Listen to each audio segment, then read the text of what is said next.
Happy Wednesday. Welcome back to the Wolff Den presented by Win Again Academy. I'm Matt Wolff, founder and CEO of Ticket Time Machine. Today we welcome Joe Favorito to the Wolff Den. How's everything going today?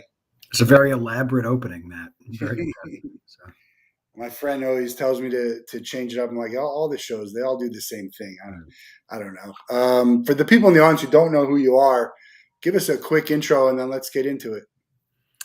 I've spent probably the last 35 or 36 years working with brands big and small, teams big and small, really on their storytelling, their strategic communications, some of their business objectives. And it's kind of grown. I teach a class at Columbia on storytelling and media. And been lucky to have been around a lot of really interesting people throughout the course of my career, and it's hopefully continuing on. Well, you're in the New Jersey area. A lot going on there right now. So I want to let's talk about what's going on in the sports world, and we'll get to sort of where your work is at. You're a Mets fan, correct? Guilty, Mets fan. The Yankees, headline. They're owning sort of the headlines here with Judge and his thing, and they're clinching. The Mets in a big battle. What's it like to be a fan there in New Jersey? I mean, I grew up in New Jersey too. It's like some of your friends are Mets fans and Yankees fans.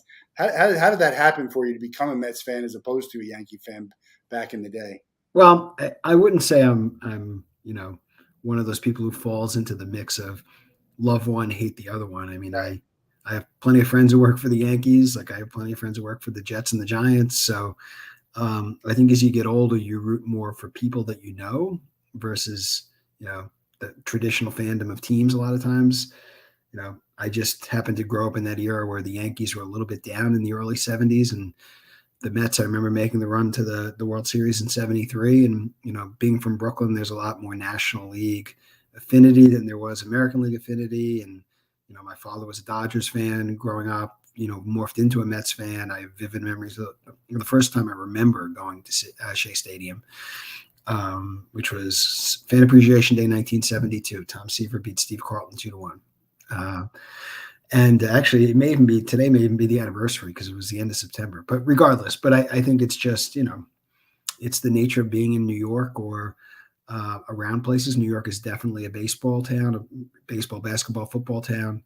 It's been an interesting angst-filled ride for the Mets, who just can't seem to close things out. But I think it's, we'll see where it's going to go from here. Regardless, it's been a nice run and have really good people in the organization, which is the most important thing. Yeah, I think as Mets fans should have a lot to be thankful for and look forward to. Only if it ends well. Yeah, if they're healthy in the playoffs, they got a shot. Otherwise, it's been 19. You look back at we talked about it last night when I was at the game. 12 games left, 7 games up. Tom Glavine on the mound twice and bombs out both times, and they lose the division.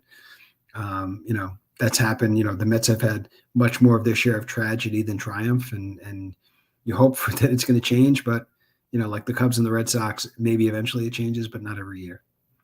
Yeah, I think if they're healthy in the playoffs, they definitely got a shot. So we'll see what happens there. But the dynamics of the baseball is funny because I grew up. My father was a Yankees fan. My brother gravitates towards the Yankees. I root for the Yankees, but I also used to root for the Mets more. So I was one of those. I don't mind either team. I live in Florida now, so I mainly root for the Marlins. In football, I kind of gravitated towards the Giants. My brother is more of a Jets fan, and our friends are kind of split that way too. And as I grow older, you mentioned you like the people who work there and maybe some of the athletes, but I still have this hatred for some of these teams that when I grew up with, it's hard to root for. Sometimes I root for them. I'll root for the player and not the team. I grew up in Central Jersey, so the Bronx was it was tough to get to for games. Shea was pretty easy to get to. In fact, Veterans was really easy for us. So we probably went to more Phillies games than anything if we're talking about going in person. I remember being at a Phillies game and waiting online for concessions, and Charles Barkley walks right through like long lines, and he just walks right through everyone, and it was a big commotion. I saw Vanilla Ice play before he was big after a Sixers game. But I don't recall you. I mean, you had a very clear recollection of that game in '72. I don't recall. I remember going to opening day. I couldn't tell you what year. I don't even know if that was my first game ever. Do you remember? That wasn't your first game ever, though, was That it? was the first baseball game. Well, I think I was at a game in I want to say in '68, but I don't really remember. I Yeah. vaguely remember it. '72, I remember very, very clearly. I know that Tommy Agee hit a home run to lead off the bottom after the first inning. I know exactly where we were sitting. I could still see it. Yeah, that was it. It was 72. I grew up literally in the church parish where Gil Hodges was lived. His wife lived there up until she passed away last week. And I remember my friend sneaking out of school to walk around the corner to the church to go to Gil Hodges' funeral, which was, that previous May. So, yeah, no, I mean, I remember, I could tell you all the bad years of going to Shea Stadium and what that was like. And, it was our dump. And Citi Field's beautiful, though. I mean, Citi Field is a ballpark, and it's regardless of the wins or the losses, it's a good place surrounded by good people. Yeah, City Field is a much better environment for a baseball fan or a casual fan to go and watch a game Mhm. at Yankee Stadium. And Yankee Stadium has the history. I get it. City Field, far and away, a much better baseball environment. Yeah, and this current iteration of Yankee Stadium doesn't have much history. So, Yeah. you I got mean, the history of the Yankees, but yeah, yeah, you got Monument, yeah, Park, and that's cool. But yeah. for me, baseball stadiums are the best environment for games. Like because you can walk around, you can watch the game the whole time and not miss much, but still Mhm. really walk around and enjoy a lot of the stuff that's out there. Is baseball your favorite to watch and to go to? It doesn't really matter. I mean, again, like I'll watch things. I don't really. It's hard for me to sit around and watch anything for more than an hour and a half, like a Yeah, lot of younger people. But I've always been a big college basketball fan. Somewhat NBA. Again, it depends on the team and who's playing and what's going on. But I'm the type of person who goes to games and looks around and see, what the concessions are doing, or who's sitting where, or how the mobile app is working. What ads are on the scoreboards. I noticed it's funny. Uh, MetLife Stadium unveiled a new corner sponsor on Sun. Well, the announcement came out on Monday, but it was announced on Sunday, and I noticed it on the broadcast on Sunday, the Jets game, and I texted a friend of mine, and they said, "Oh yeah, we're going to announce it tomorrow." But I'm the only person who would notice that watching a television broadcast. Say, why is there a new sponsor over Robert Sala's shoulder? But there was. So. yeah. I think that's interesting. When we were at it must have been the Mets game with my niece and nephew, who were about 15, 16 years old. We tried to play a game like close your eyes and we'll give you $1 for each sponsor you can name on there. And I think they could only name a couple. It's just people don't really realize that unless something happens and there's a reason for it, or someone like you and me, we notice that sort of things because Yeah. it's sort of with our business. So teams and brands, they have to find a different way to Mhm. engage with the fans.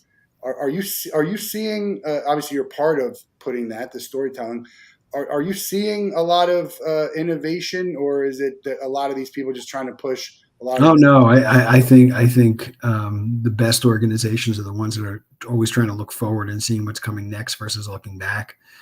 I don't really see, if you're going to be successful in a highly competitive business for entertainment dollars, you can't just sit back. And I actually think that baseball is coming off maybe one of its best years ever in terms of thinking about change, embracing change, obviously driving labor peace, which is really important. So I think that, you know, the problems that baseball has are problems that anyone not associated with the NBA, the NFL, um, would love to have, including the NHL. I mean, you've got lots of people coming out. It's a beautiful weather. You've had amazing personalities, advancement in the digital space. You're going to change back some of the rules next year.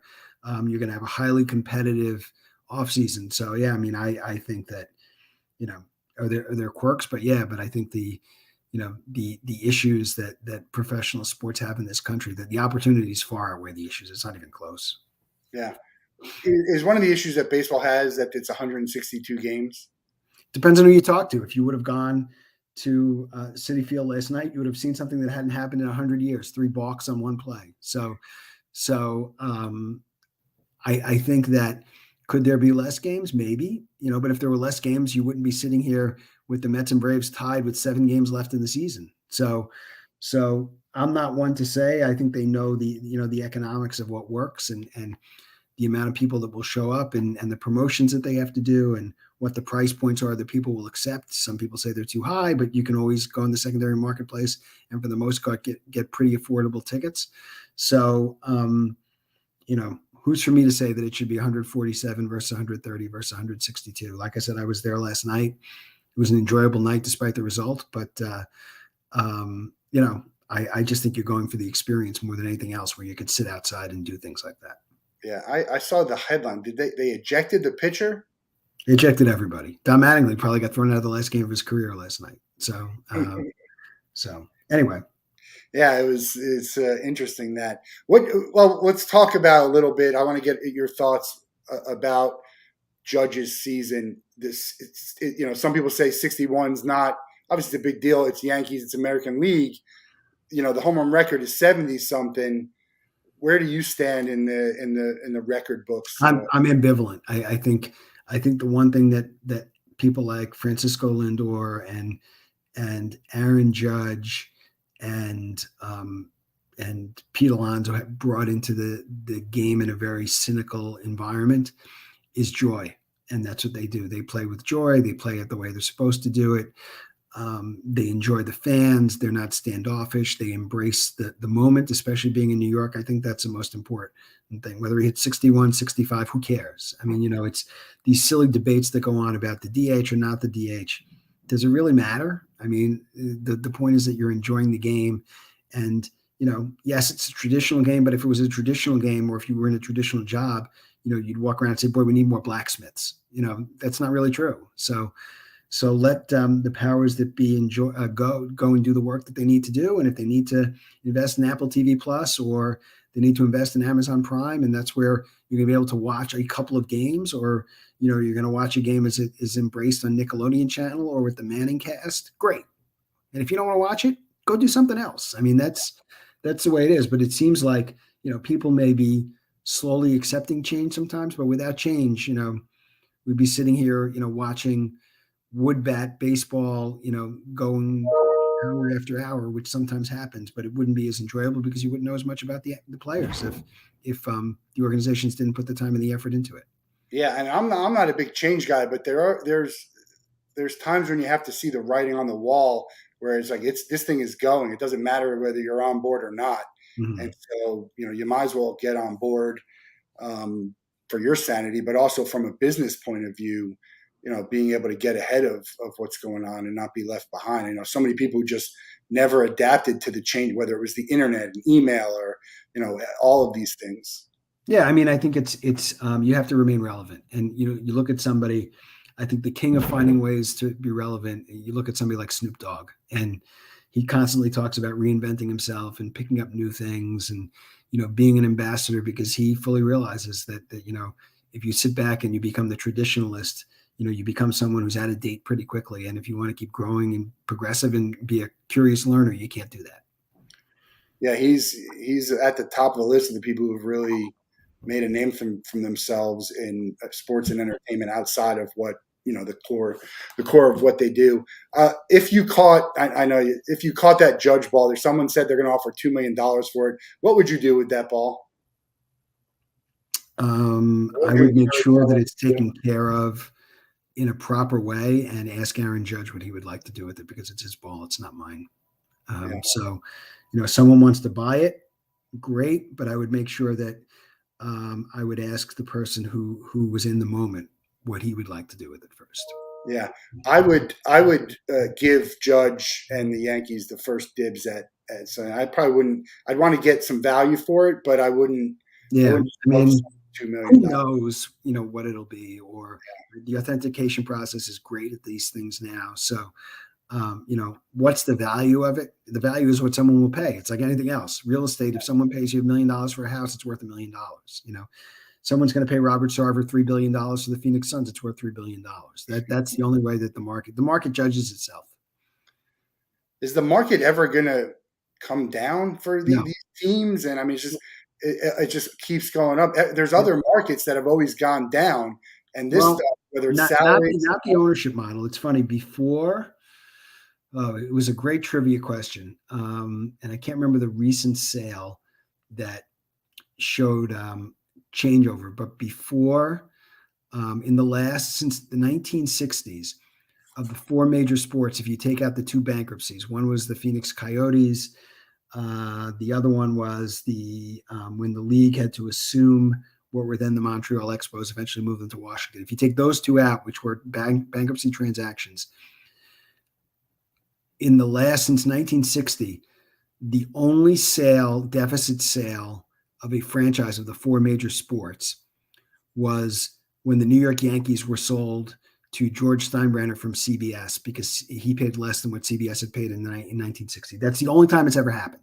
So when you put that in the context of real estate or stock futures, these teams are like Picassos. They don't come up all the time, and there's very, very few people, but there are people who are willing to spend that kind of money. Now the question becomes, are they doing it for return on investment, ROI, or are they doing it for return on ego, ROE? And a lot of times you'll see people buying in and then not putting the proper, very rarely does it happen, but not putting the proper resources in or creating the right culture around a team. And those are the teams that struggle, like businesses struggle if the culture isn't right and the business is not set up correctly. But for the most part, because of revenue sharing, you don't see that in most of the major sports, at least in the United States. So, that's why they're so valuable, more and more they're becoming real estate plays, just like universities are. So, if you go in with the right partners, with the right amount of money, knowing what your P&L is going to be, because that there's, a good steady flow of cash coming in from league deals, you've got a chance to really kind of do some amazing things and impact the community, which is what most ownership groups should be doing. Does that mean that in the future you think we'll see maybe like equity crowdfunding for ownership and ownership? Will not happen. This is a meritocracy. It is not a democracy. So crowdfunding, first of all, for the most part, crowdfunding or stock selling is illegal. You cannot do it for privately owned entities like professional sports teams. I mean, that was probably a poor choice of word, but a big group of people who don't have a lot of money to, like, fractional ownership. You'd never be able to get that. You'd never be able to do it. You'd never be able to put together the structure and get approved without a master of the universe person sitting on top of it. This is a closed bidding system. Yeah. It's not an open bidding system. You have to be approved by ownership council for most of the sports. You have to prove that the money is in the bank. The NHL has learned several times, including with the New York Islanders, in the last decade, of approving people who weren't properly vetted and didn't have the financing, and leagues do not want that black eye, and they frankly don't need it, because there are more than enough people out there, high net worth people, who are looking to buy in, whether it's expansion franchises or existing ones. I think it's, I think it would be something that would be pretty cool to see. Maybe not on a bigger level. It doesn't, cool to see doesn't really matter. What matters is, how does it make money? So there's lots of, I said, the title of my next book is going to be, It Seemed Like a Good Idea at the Time. There have been lots of ideas. Most of them don't work. That's why they don't exist. I kind of laugh where people are talking about professional pickleball. Not really. I mean, just because there's an entity out there that's really good at the grassroots doesn't mean it can become a professional entity. It's really hard to do. Yeah. So I, there have been futures markets developed around athletes where you can bet on the future or invest in the future of an athlete. That's not real. That doesn't really exist. If you want to go do that, spend money on going to a game, enjoy it that way, or invest in any team that is a part of a publicly traded company. And that's the way you can kind of get your little piece of the action. Or next time the Green Bay Packers, do another stock sale, which is a nice certificate, but doesn't have any value to it. There's no trading of it. You can't make money off it. You can't sell it. But unless you're walking in the door with several $1 billion, or part of a group, at least it's part of several $1 billion, It's not realistic to think you're going to buy it. And, people look at minor league sports. Again, you got to have a lot of money invested to say that you want to do this as a passion, because at the end of the day, it either makes money or it doesn't. And if it doesn't make money, you lose all your assets, you lose your equity, and you go out of business. And that's not a good way to go through life. Well, most of them are making money just by showing up. The major sports, I don't think I tend to disagree with that. I don't think you make money just by showing up. I think you have to invest. Very rarely, and because keep in mind, if you're going in, there are very few teams that are doing this without minority investment. Even Steve Ballmer has minority investors. So when you're going into it, and you're going in with people who've put in some pretty serious coin into this thing, they're looking for a return. They're not just looking for, seats at the table or being able to hold up the Stanley Cup at some point, in the off season. They're looking for their cash back. They're masters of the universe too. So this is not, a business for the faint of heart. This is a challenging business, a very, very, very public business, where you're literally, on the collective back page or the front page every day. And a lot of times you have no control over everyone you work with. Like if you're the CEO of a major corporation, you got to make sure you have the infrastructure there to support it. Okay. When did you know you were going to be in sports, and that's kind of what you wanted to do? And was it a business, sort of the business storytelling side right from the start? No, I didn't. I mean, I was growing up at a time where there were only, 4 channels in New York, 5 channels in New York. Not every game was on television. There was not the plethora of minor leagues. There was no sports radio. There was just the beginnings of an internet. I remember when ESPN launched. We didn't have cable TV in Brooklyn. So I knew that I wanted to do something around it. I knew that I wasn't going to play. I was involved in a lot of sports in my high school, and it kind of started there. I started to see a little bit of the media side there because my senior year in high school, we won the New York State High School Basketball Championship. And I was around the team. I was a manager. And then I went to a university, Fordham in the Bronx, which had a really successful radio program. And at that point, we were very successful in men's basketball. So I started to see the media side of it, and I just kind of learned as I went along. But this is a business of relationships, and that's what this is. You're able to learn from the people around you, and if you treat people well, they kind of stick to you over time, and you kind of all grow together, which is the best part of this. It's the relationships. It's not the kind of the collectible business or the business of fandom. It's the business of people. Yeah, I agree with that. And Melanie says hello. Melanie Burrs, thanks for joining the program here. You and I met through a mutual friend in New Jersey, and Stu Sullivan. Stu's the best. Yeah. Are you in New Jersey? So do you ever go fishing with Stu? No, it's funny. I was with Stu on Saturday night, and he talked about we got to go fishing. I'm like, I'd rather eat the fish. He can go catch it. Yeah. He's a long-suffering, him and Rob, long-suffering Jets and Mets fans. Jets and Mets fans. We talked about that on Saturday night. Yeah. Jets and Mets fans. But it is all about relationships, and it's funny about timing too, because like I had introduced you to a young kid, Henry, who was just getting started. I said he's in New Jersey. Henry, I have to. You know what? It's so funny. I forgot about Henry. We were supposed to connect before he started school at Duke. Yeah, he just started. And when we get off, I'm going to email Henry Ye today. That's another crazy story, by the way. It's remarkable. Just a kid from out of this country who just watches basketball. Next thing you know, he's connected with some of the biggest names in basketball and doing some. He is the American dream. What Henry Ye did. And it's funny, I was at Montclair today. I spoke at a class at Montclair State this morning. But here's a kid who learned English watching. Yao Ming, I think. No, I forget. He was watching something. That's how he learned English. His parents invested in him. They moved here. And then as part of his project, which had nothing to do with sports originally, he was interested in it and literally created a scouting binder for every NBA team and mailed them to every NBA team.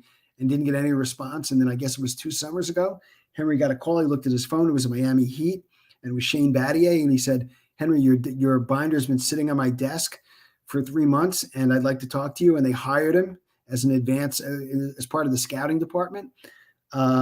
talk about the American dream. And then when I met him last year at the Sloan Analytics Conference, he was trying to figure out what he was going to do next. And lo and behold, he's now like the head of basketball analytics and going to graduate school at Duke. So thank you for reminding me, Matt, because I got to call Henry today. I'm going to call him today. It's a great reminder of the relationships and the timing too, because I met with Henry when I was in New Jersey, and actually tried to meet with you when I was in New Jersey.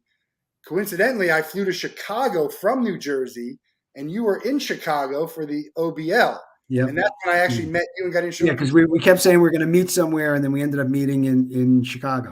And so I think it happened because you were at a Cubs game, and I commented on the twisty fries. Yes, right. I mean, it's just but you have to always see, like, the timing of everything to get to that. Eventually it would have happened, but it's about relationships. Yes, it's about timing, and be ready when that moment happens to be able to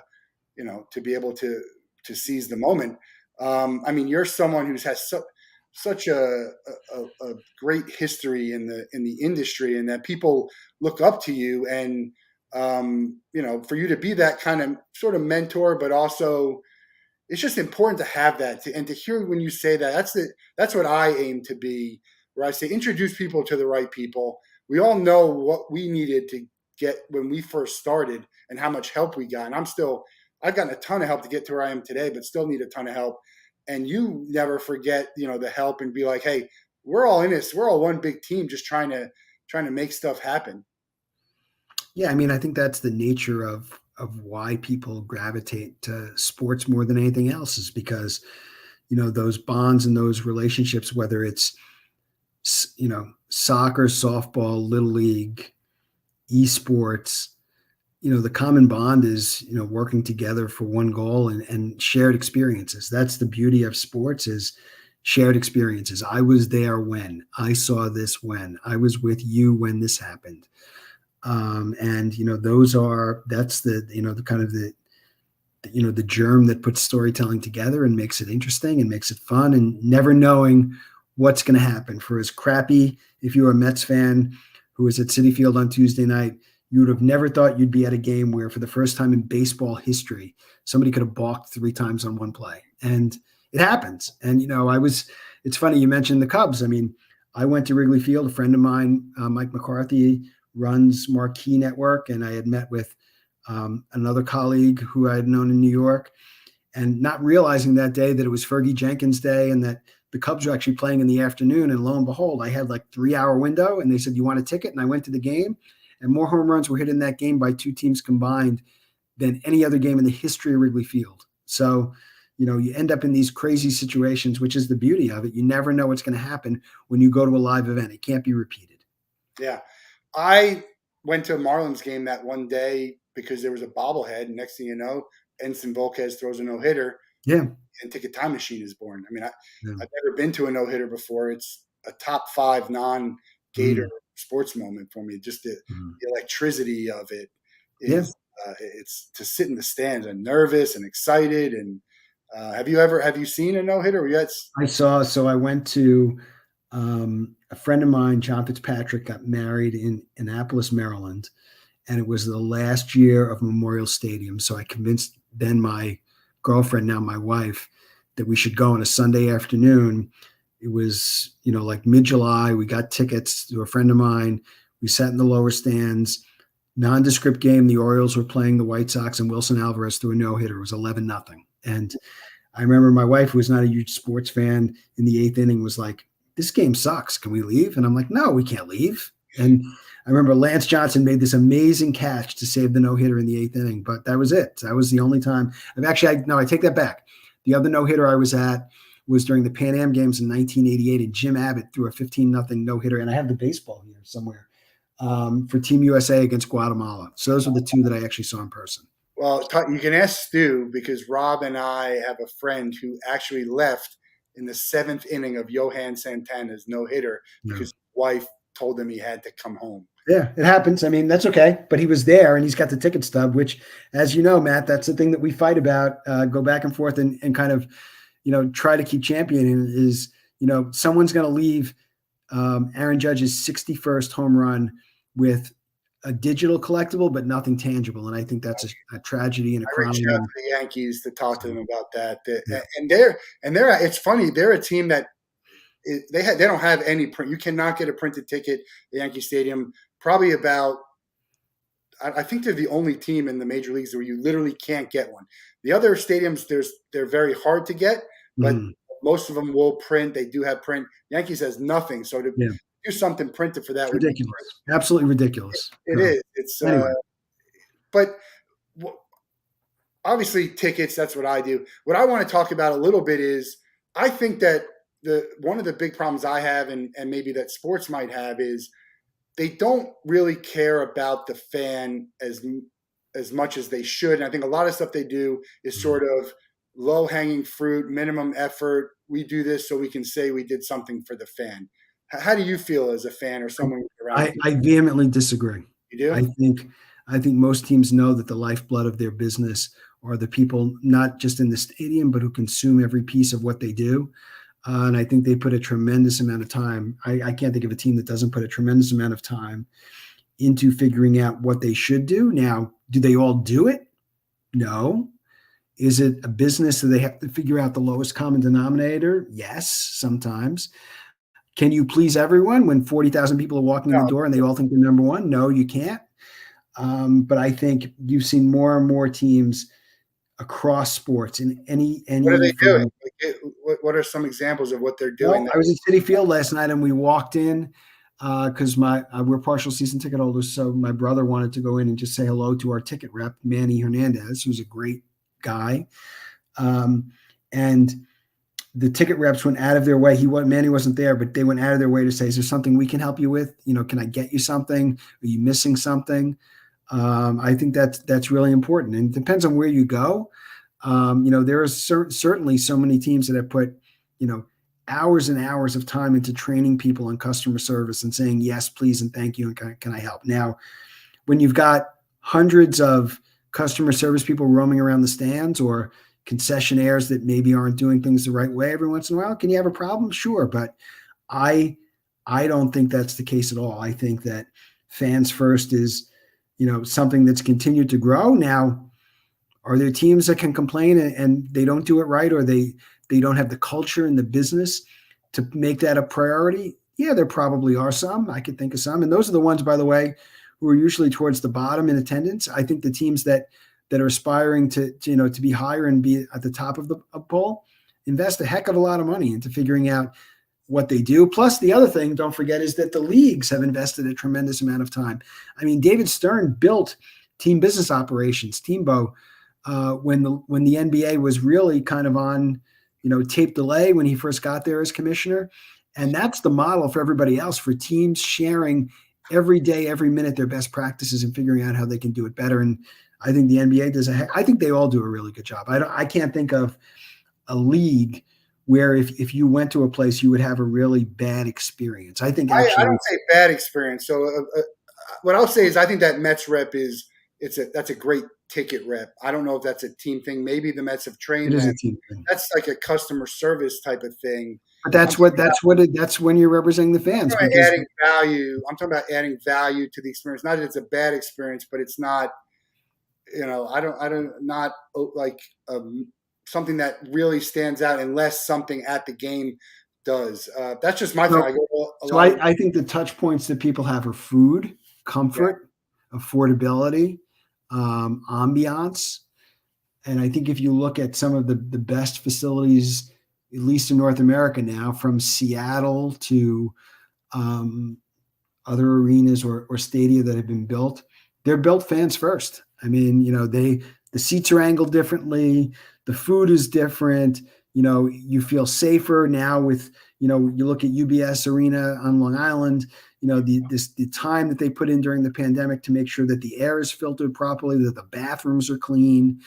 Now, can that vary from place to place, and kind of the dumpiness plays into the ambiance of some places that are a little bit older? Yeah. I mean, I went to Sanford Stadium last year. My daughter was in grad school at the University of Georgia. 80,000 people. It's billed as one of the best experiences.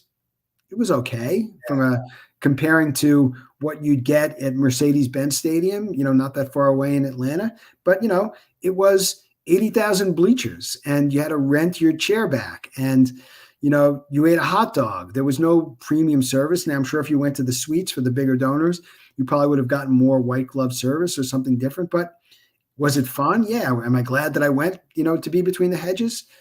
For sure. Would I go that's back? I'd go somewhere else first, to tell you the truth. Unless I happened to be in Athens, I wouldn't go back. I like to go try others. I think Army is an amazing experience for the fans. If you go to West Point for a football game, Cameron Indoor Stadium, for what it is, it's a nice sized gym, but the experience is really second to none because you can walk around and literally see history. The Palestra in Philadelphia is the best place you could ever go to see a basketball game. So I think it's all, depending on where you sit, your point of view, what your expectation is coming in. But I don't think anybody kind of just dismisses the fans. I think if you do that, you're not going to be in business very long. You'll learn from what the movie business has gone through. Yeah, I think the Swamp I think it's a great place to go watch a game if you're a Gator fan. But overall, it's okay. UBS did a tour of UBS. It's probably the nicest indoor facility that I've been to. I was at SoFi for a game. That's the nicest outdoor stadium that I've ever been to. I don't even know if it's close. I've heard Dallas. I haven't been to Dallas. I've heard Dallas is amazing. Yeah, I didn't like it. For me, it was too big. It felt like just overwhelming the scoreboard too. You mentioned fans first a couple of times. We have been doing some work with the Savannah Bananas storytelling. I mean, that's a way to engage fans first, to tell a story. They changed their model from playing, which they were successful at, winning 2 league titles in a row, to say it's a better model for us to just go around in a world tour playing this thing, which is, by the way, is not going to be for everyone. I know people who hate it. Well, I think it depends on what you want to do. If you want to go see a fun experience tied to athletics, you go and you see the Harlem Globetrotters, or you see the Savannah Bananas, like you used to go see the King in his court play softball. So I had Jared Orton on our podcast probably about a month ago. He was great. He explained the 2 business models of the Bananas, the traditional wood bat team and, kind of the traveling road show. I think the road show will be interesting and will have a shelf life, just like the Harlem Globetrotters have had. How you constantly innovate and bring it back to places is challenge, but it's also opportunity because there are thousands and thousands of places you could probably go. I mean, I would hope when the World Baseball Classic comes around in the fall that somehow MLB brings in some aspect of the Savannah Bananas to be part of it, because I think people would appreciate it, whether you are, a traditionalist or whether you're just there to kind of have fun for a couple hours. Yeah, the Field of Dreams, the Williamsport, there's so many really cool places that they could go to and do something.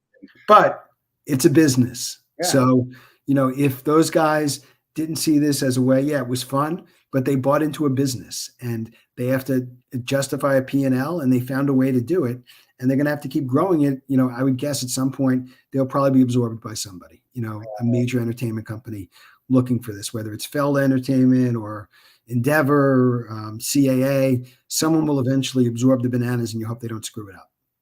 Yeah, I think that makes sense.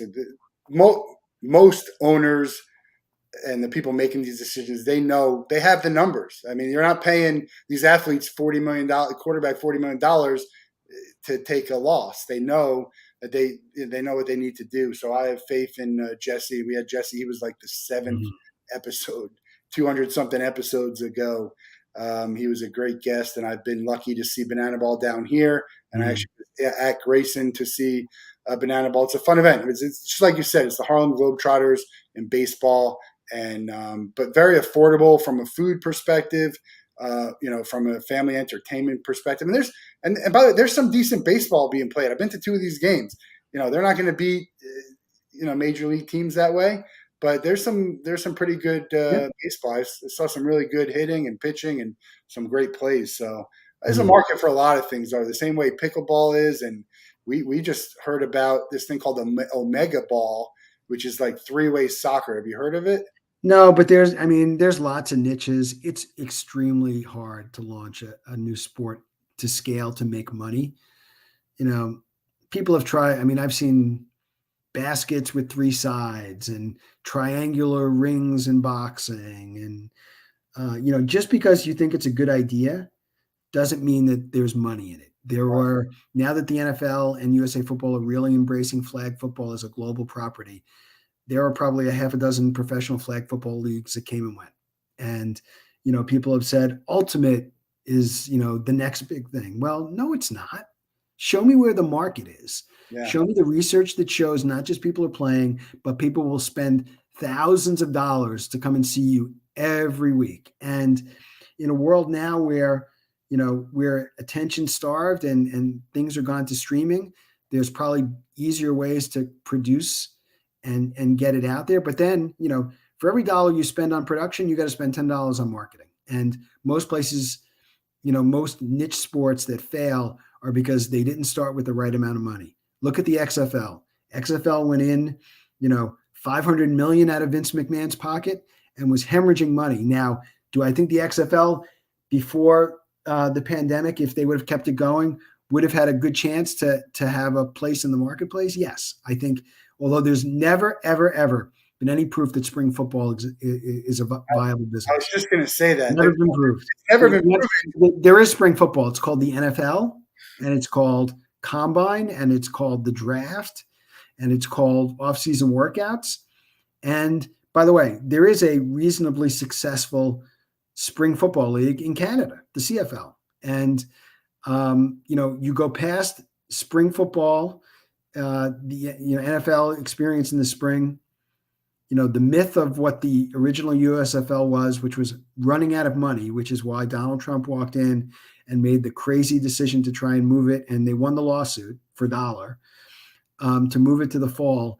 It was because they were as good as it was and the quality was, like the WHA, which is 50 years coming up next week, like the ABA.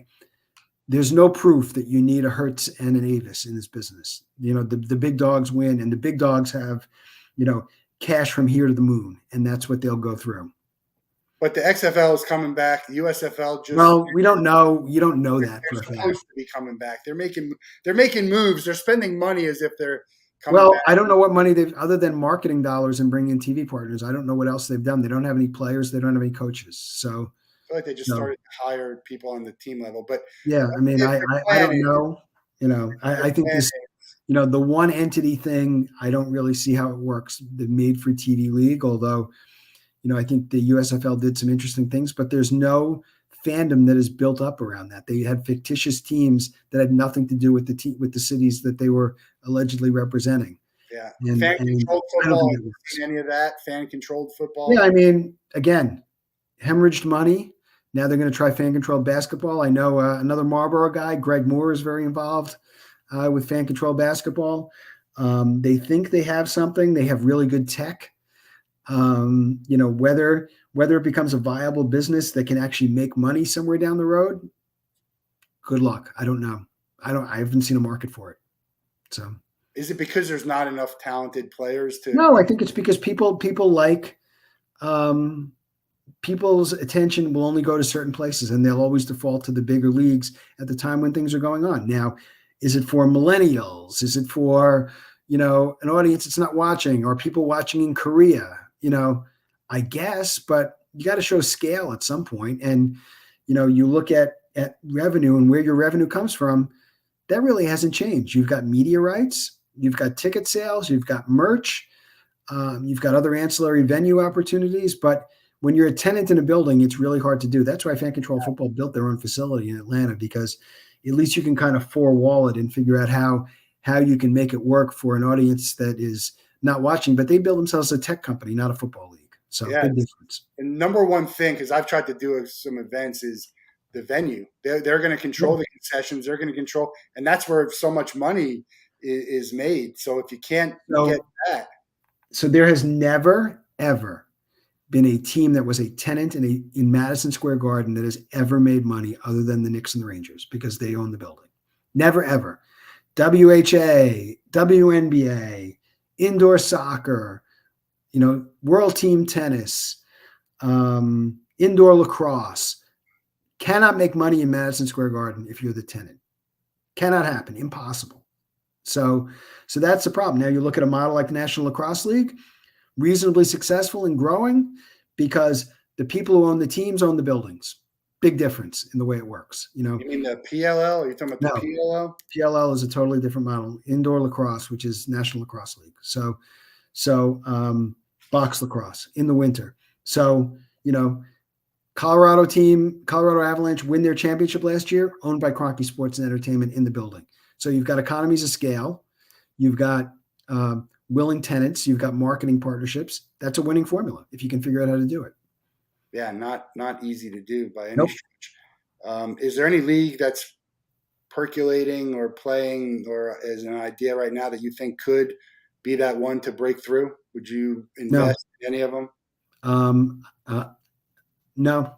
I mean, I think NWSL has opportunity. I think the women's leagues do. I think women's soccer has opportunity. I think women's hockey has an opportunity, but marginal. I mean, it depends on how you view success. You view success by setting up a P&L that makes sense. I was talking to a kid this morning in Montclair, and he was talking about, MMA is the UFC and everything. Well, that's not really true. There are plenty of places that run smaller MMA shows in places like Atlantic City that have a P&L that makes sense and can justify, being not in the red after an event goes on because they're spending their money smartly and wisely and they know their audience. That's really what it is knowing your audience, knowing what your expenses are versus your revenues, and figure out how you kind of make them all work together. So, I think the league that is destined for, kind of mega stardom is the Big Ten.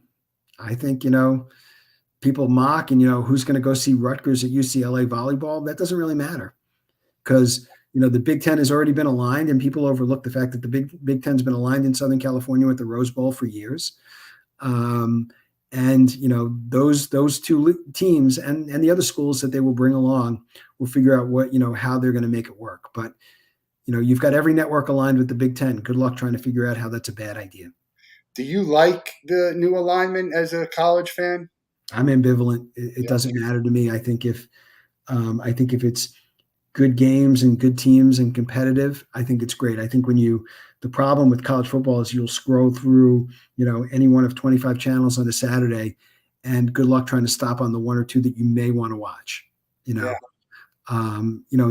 they all have audiences, but they're micro audiences, and the big time college football has an audience that's much bigger than just the people sitting in the stands, and that's what the networks bank on. Yeah, I don't like it. The NIL, I like the idea of the NIL. I don't like the way it's been handled. The transfer very soon. It's very, very early, and come back and look at it in 5 years. That's I agree with that. But that combined with the portal is really, I think, again the realignment. It's like, well, but again, everybody, people have been killing college athletics for various reasons for as long as there's been college athletics, And we're going to go to the games. We're going to watch them. Yeah. I just think there's, why is Oklahoma and Texas and why are they waiting 3 years to go? That's like there's a lot of reasons. There's money and it comes down to finances. That's why, scheduling is not an easy thing to do. And then getting all your students around and making sure that classes are aligned correctly, especially for the non-revenue sports. It's a massive problem to try and figure out. Yeah, it just seems like you're in this weird, because the teams were supposed to play each other. Georgia and Oklahoma had them on the schedule. Now they got to change that schedule around. Anyway, that's for the people who do it. They know what they're doing. But let's talk about college. You teach. How did that come to be? And obviously you enjoy it. What do you really like about teaching? I love learning. I love learning from the young people around, whether they are high school students who I've done a program with for 5 or 6 years in various places that stopped before COVID, or the 14 years I've taught at Columbia, and the couple of years I've done that before at NYU, because you're constantly learning. You're learning and listening to them and figuring out kind of where these things are going, and then building those relationships and mentoring those young people over time is invaluable. I think that's the biggest thing. So, and being around, I think if you want to be smart and innovative and look around left and right, you could walk across most college campuses in this country and pick up something that you had no idea about beforehand. That's the beauty of it. Yeah, a lot of just a different point of view, and just a lot of different points of view from young, old, whoever it is, just Mm. listening in and having those conversations. Do you follow? You've been able to follow some people's careers that you've Oh taught yeah. back in the day, and there's a sense of pride when you feel like something that you said or did or in your class might have resonated with them. Yeah, I mean, Um, I also think it's watching how they mature over time, and just like hopefully people can look back when I was in school, in the '80s, and maybe there's some people around who can say, I remember you then, and you became the schmuck that I thought you were going to become. So anyway, you you posted today about mental health. I'm actually wearing my same here, City yeah, Field yep.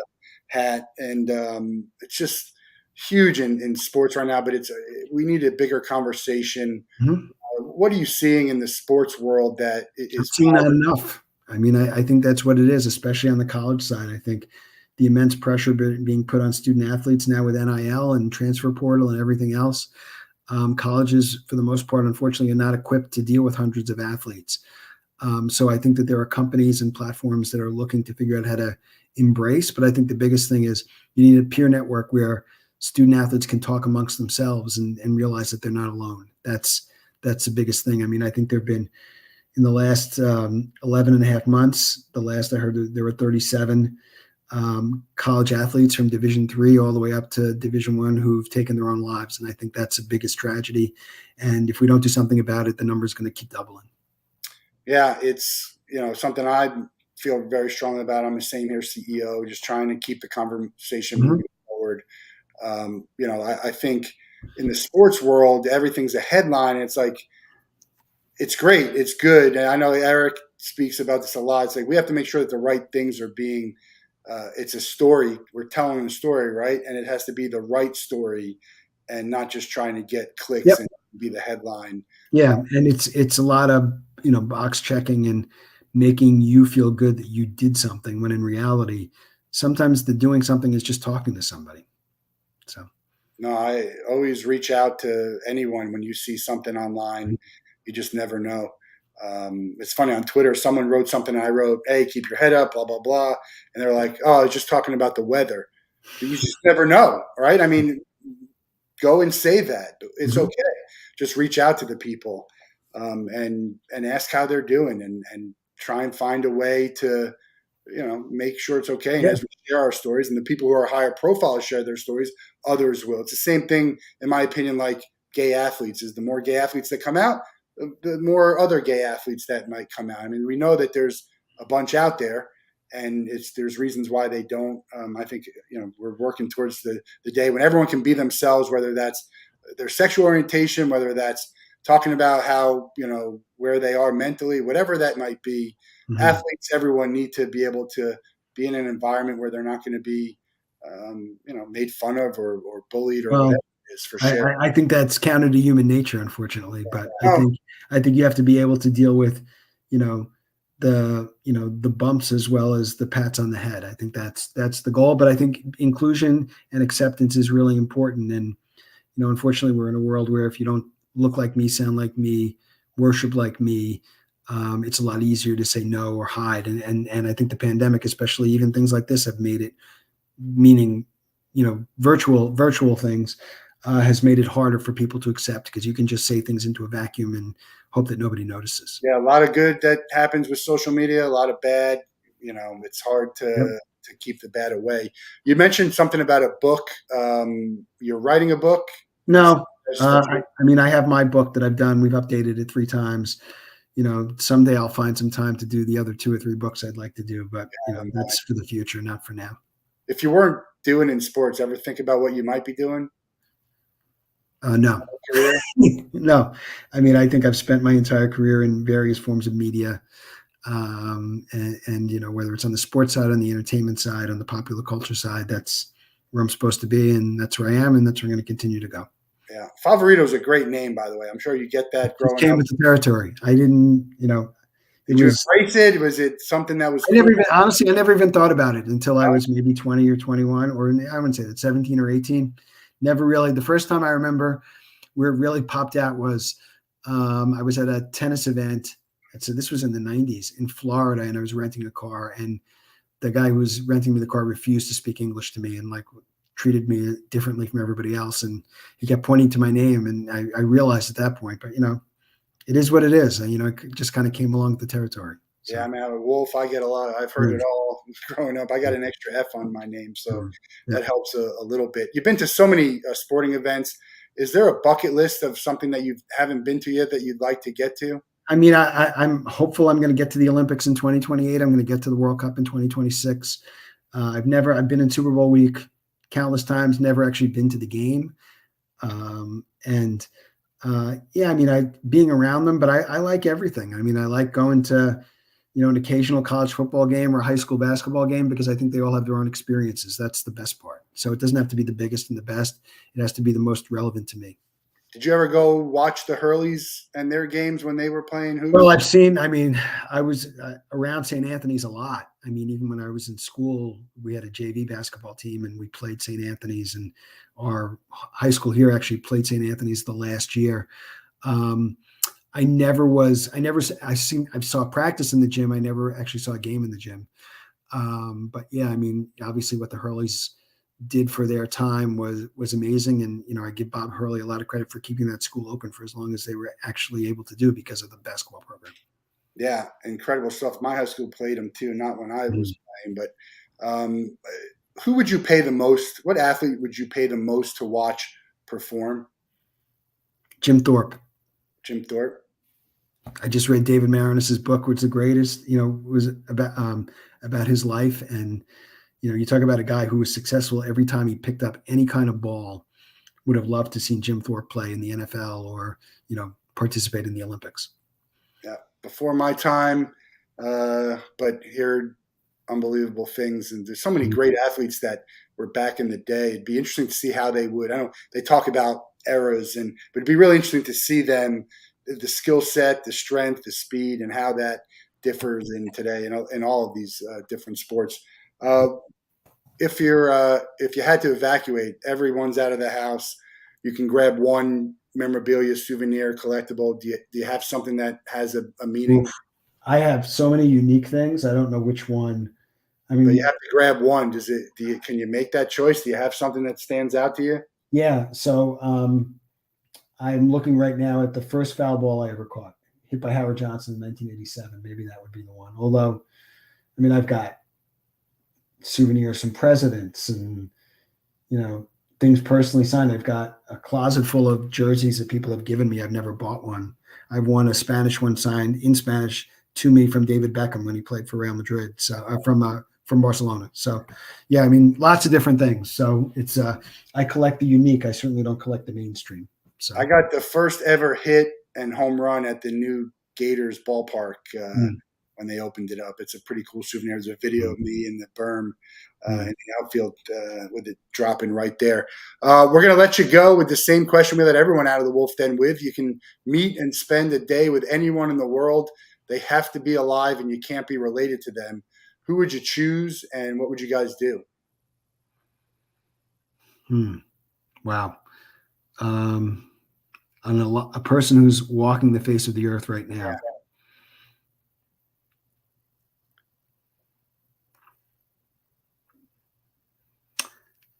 I would say the Pope, just because of his unique background and what he's tried to do, not for religious reasons at all. I think because, trying to figure out how you navigate literally millions of people and also trying to figure out how you make sense of the political situation. I think that would be kind of interesting is Pope Francis. That's who I would first blush. That's who I would say. It's a different world now than, popes before.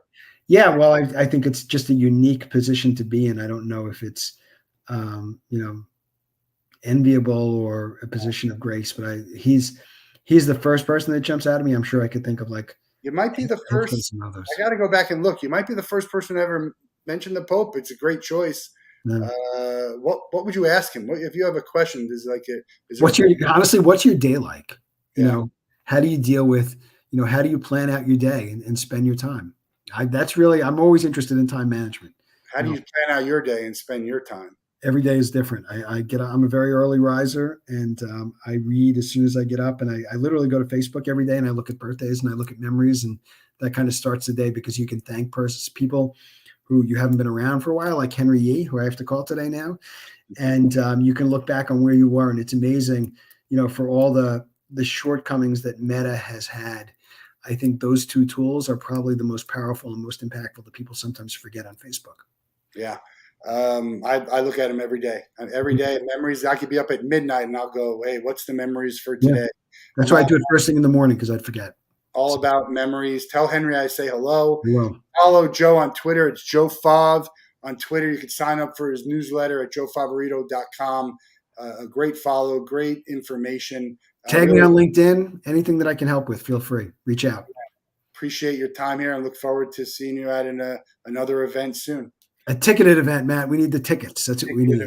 We need tickets are coming. Yep. And we got another great guest tomorrow. So come back. Have a great night. We'll talk to you soon. Thanks, Joe. Thanks. Have a great day.